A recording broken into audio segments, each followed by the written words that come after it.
With me in the studio now is Evrah Rose. Now, what we have here is a new feature here on Calon FM. We have the featured artist of the week, and every week we are going to just feature one artist, and we're going to have a short little bit of an interview each day, Monday to Friday, telling them it's just basically having a chat with this artist. Now, the first artist is Evrah Rose. Evrah, say hello. Hello. Thank you. And very simple. Now, I'll tell you a little bit of a story. About 2-3 weeks ago, I went to Voicebox, which is a spoken word poetry night at Eindegin, which happens always the second Monday of every month. And Evrah, for the first time I've ever seen you, I think you did an Eindegin Voicebox a couple of weeks ago. Yeah, just a couple of weeks before and then a couple of months before that, Yeah. and that's it. And you, and I was blown away by your performance. Thank you. I know that's it's very hard sometimes. Sadly, sometimes you don't always get, when you're on the radio, everything doesn't come through. But you seem quite a humble person. You seem very personal. The idea is that you're quite flattered when you've got up on stage and you've given your all, and somehow, am I right there? Yeah, absolutely. It's always really nice to get good feedback, and I never really know how to take it, to be honest. I'm quite shy like that, really. No. And that's brilliant in itself. And it was the story was, you came on stage, you sort of looked like you were a little quite sort of, I suppose, shy person. Then you got on stage and you just delivered this amazing spoken word. I don't know, what would you call it? Spoken word, and it was just truly amazing. Thank you. No, thank you, because it was just an amazing few minutes, and it spoke to words. But that's the reason why you are our first featured artist of the week.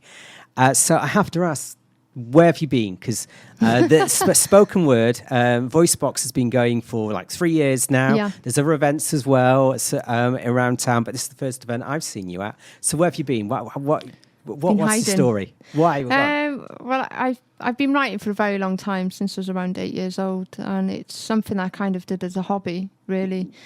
Never really had the confidence to get out there and perform it, and a friend of mine, Adam, he pushed me to get it out there. He got me to put videos on the internet, and with his backing, I've had more confidence to kind of go out there, and the reception from it has been amazing as well. I've had some really good feedback. And it's feedback which is really truly deserved. I mean, what we'll do is we'll carry on this interview for tomorrow, which Tuesday, and then we'll do a bit more Wednesday, Thursday, and Friday. Okay. But one thing before I have to ask is, so what advice would you give to someone who wants to spoken word, who wants to do it out in front? What would be the first thing you would tell them? What's one piece of advice would you give someone who wanted to say something out in public? Bite the bullet. Bite the bullet. It's hard at first, but once you've delivered it and you get that feedback and appreciation, it's definitely worth it. All the nerves, all the racking moments. So what does it feel like getting up that for when someone you're introduced by Tim? What goes through your mind as you walk up to the mic? What I'm about to say, really, my rhymes are flowing through my brain, what I'm just about to say, but at the same time I'm like, ooh, a little bit nervous, my legs are a little bit tingly, my hands are a little bit sweaty.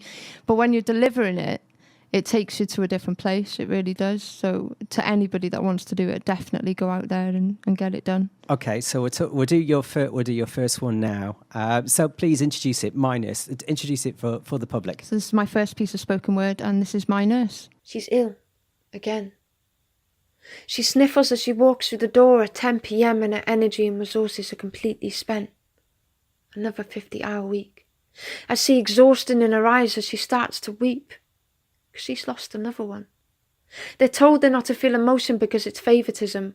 Apparently their good is the failure in them. So tell me how you care for someone without caring. To give without sharing the above. We condemn them enough. It's in their blood. They have enough love for every single one of us. Staying anonymous. But at what cost? What is lost? Their physical, emotional health. Their literal devotion is hell. But there are many myths to dispel. And she runs at the ringing of a bell. When she rushes through the corridor, she's not ignoring the family member. She's rushing to the bedside of a family member. Throughout their day, they're expected to surrender. The heart is something that we fail to remember, fail to reach. And blood is nothing in a profession that requires something quite unique. To watch the last breaths of strangers while being the last face that they see. Feel free to remember me, but believe me, it's a picture of beauty to witness as the nurse whispers softly, "Sleep gently, Mr. Hendry." And when the family leave, they clean him with honour and respect, to ensure he looks well and unspent as if his soul had never left. When silence envelopes his carers, they shed tears that others never expect. They spend nights when all they've done is wept for their patient's death. They say experience makes these losses easier. But still I see her feel inferior and undeserving to cry. Even though she feels pain inside, her love keeps the pain alive. You see, nurses aren't ignoring you when they rush about their day. They're ensuring everybody is safe, changing dresses, filling plates. Nobody goes hungry, nobody goes astray, nobody is left needing, nobody's left to wait. They help them remember the good times that they've had, help families come together when the end is all they have, and may I add, they change their clothes and wash them clean, help promote their independence, retain their dignity, handle each scenario with the softness and delicateness, all of which to benefit us. Take 100,000 steps in a day, skip their lunches, lose endless amounts of weight, strive to be better for their patients in every way, to enrich their lives throughout their last days. So don't forget, when you see them in the corridor and you wish to stop and say that they care for no one and ignore whoever is in their way, they're looking for their family to alleviate their pain. Here's for all the tears our nurses will shed today.